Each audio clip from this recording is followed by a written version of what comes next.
In an 11th hour pitch, e-commerce giant Amazon putting in a bid to buy TikTok. So I think it's a powerful play. I mean, you kind of had to know it was going to be one of those guys, one of the billionaires. The last-minute offer, one of many, coming just days before the April 5th deadline for the company to find a non-Chinese buyer or shut down in the U.S.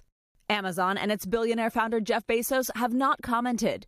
But a person familiar with the White House discussions tells NBC News the bid is not considered serious because of its late timing, only arriving via a letter this week. But with President Trump still weighing his top choice, there's tremendous interest in TikTok.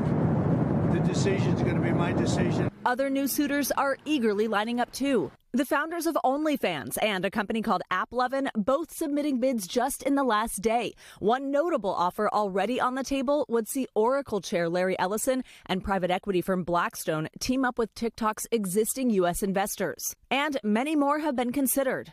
If any of them buy this app, it's over. I'm deleting it because it will not be the same. Back in January, TikTok's 170 million American users saw their favorite viral videos briefly disappear until newly inaugurated President Trump extended the deadline for the company to find an American owner. Vice President J.D. Vance, who has been leading the effort to broker a deal, telling NBC News exclusively in March he believes the final plan will include a distinct American TikTok enterprise.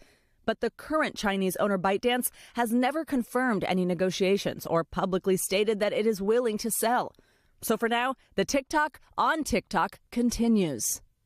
At the root of all this, of course, those national security concerns because of the ties to China. But questions remain about whether China will even agree to a sale of the app. Last week, though, President Trump did say he would consider giving China a reduction in tariffs if they got a deal done.